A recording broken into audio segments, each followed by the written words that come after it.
I love this thing about finding the animals in the messy marks. It takes the pressure away from a blank canvas, and we're okay in the traditional method that I would have been doing before. Blank canvas, next stage, next stage, next stage. Instead, there's no pressure at the start. I'm literally picking the colours that I want to work with, and in fact sometimes I'll deliberately pick colours that I don't like just to push myself.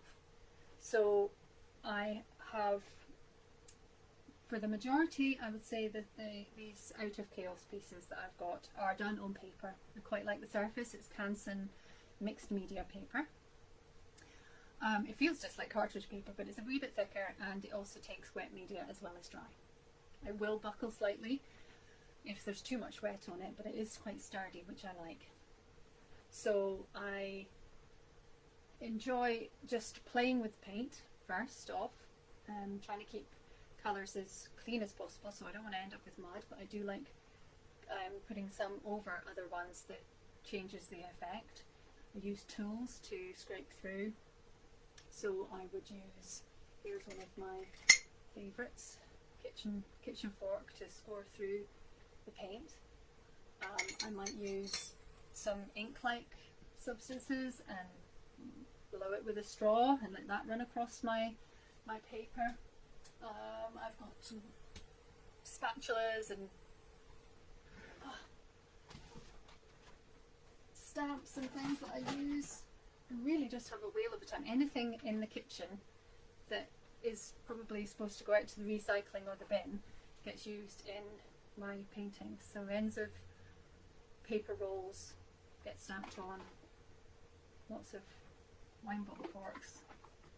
These are, I've got lots of these, but they have built up over time, I promise. Lids off of things. I like circles. That's one of my favourite shapes. Here's a cookie cutter.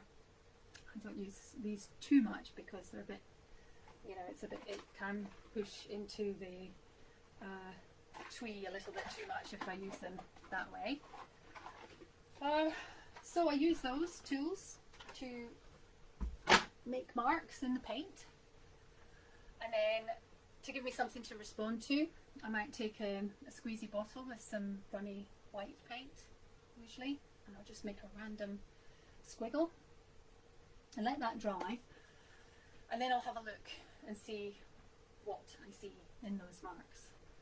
And sometimes I don't see something straight away, so things can be left up in the studio for a while, and I turn them around and turn them around and then turn them around again. I'll take pictures on my phone sometimes it helps to look at them small, and I'll see something in there. And then once I see something, so I don't think here. Right, this isn't on paper, but on a panel, same thing. There's not a huge amount of paint on this one at the moment, but I really love those colours. And these are my favourite colours to work with, which is the turquoise blue, the teal, and the orange. So you can see there's splashes and texture in that. Used a bit of pen over here as well, and score through with a pencil.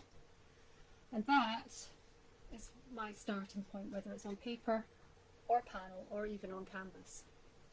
So for this one, I did a few panels at the same time with this colour range, so I had them all out at the same time, working between them. And two of them became kingfishers, paintings of kingfishers, because that lovely orange and the blue. One became a painting of some swallows, and then the other one was chaffinches with a nest of eggs. So this is the last one out of those 5 that to find something in and bring it out. I'm not 100% sure, but I think that I'm going to probably put a robin in there, because I'm going to see this wing. It's trying to do it backwards, but there's the wing shape there, and then of course there's the red for the robin's red breast there. So that could end up being a robin. So that would be the first stage, is me finding something in the paint. going back a bit, so here's a panel, another panel, where if you were at Threckland's Garden Centre for Neos, you'll have seen me showing these ones before. But I saw the shape here. Really enjoyed this. This panel wasn't as messy as they usually are. They're usually very random. But sometimes I enjoy doing all these shapes and overlaying and scraping back, and you get lovely textures. Beautiful textures, look at that. And then I find it quite hard to then work on top of some of these things. Look at this in here. Because I want to keep these bits. So I'll have to go very carefully with the panels. They get built up over many more layers than the paper ones do. Anyway, I think here, because of the shape, it comes round that way. I think this is going to be a pheasant with the tail coming off here, incorporating the red of the breast in there. So you can see I've started to draw that out very roughly, and I can rub this off because once this is acrylic, I should say that. I'm working in acrylic in the first instance, and once it's dried, it's really super durable. So I can draw on that, and I can rub it off, or I can wash it off. Even I can put paint on, and if it's not fully dry, I can wash it off and still maintain what's underneath there to a certain extent. Some paints will stain it though.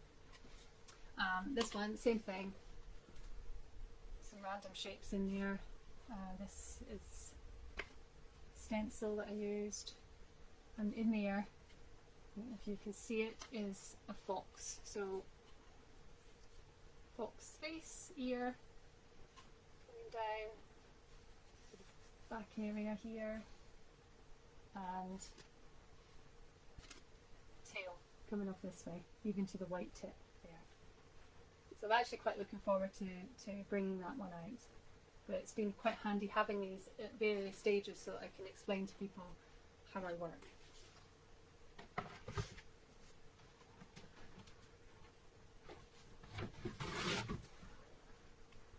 Getting very cosy.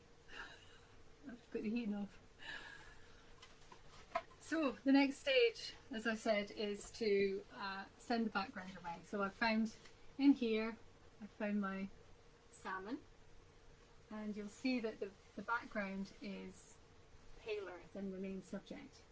Now, that's because I've put on a semi-opaque paint on the top, on the top of the dried piece. And while it's still wet, using my trusty, this is one of my favourite tools, it's a catalyst wedge, and it's a silicone wedge, but it's quite hard silicone. It bends, but it's hard as well. So I put the paint on, and then while it's still wet, scrape it off. And that way it just sort of clouds the surface, but you can still get all the texture coming through in pops of colour.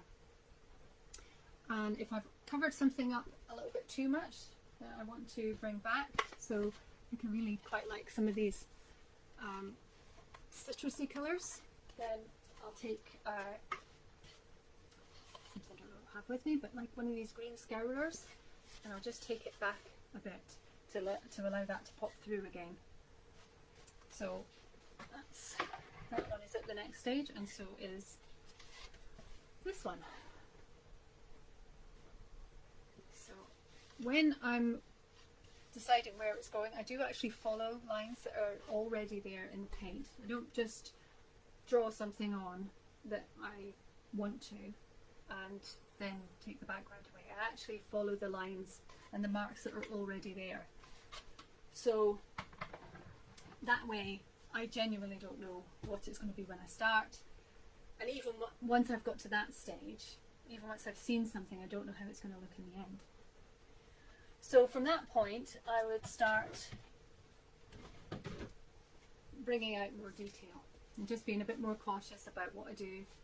I bring out some detail in the creature. I still, again, I don't want to just paint something on top of this and cover up all these interesting marks. So I'll leave bits peeking through, and sometimes if I feel I've done too much and I've lost too much of what's underneath, I'll scrub it back again. so that I can get to the underneath. So this is at the next stage, but it's not finished. It's still a ways off being finished. Although some of these parts, like the puffin in the background, will not become as solid and prominent as the one in the foreground. You see I've got these little fishies that I found. And part of the thing about just finding things in the paint means that they're not always in the place that they would be if I was to actually compose a painting, do a proper composition, more structured. So things can quite often be in random places. So the fact that I've seen this fish that looks like it's falling from the air, I decided that I would probably call this piece Pennies from Heaven at some point when it's finished, because it feels to me like there's been a puffin that's been flying over with a mouthful of fish and he's lost his catch, and these are the ones that are going to benefit from that loss. So that's the next stage. I did bring my fizz with me, of course.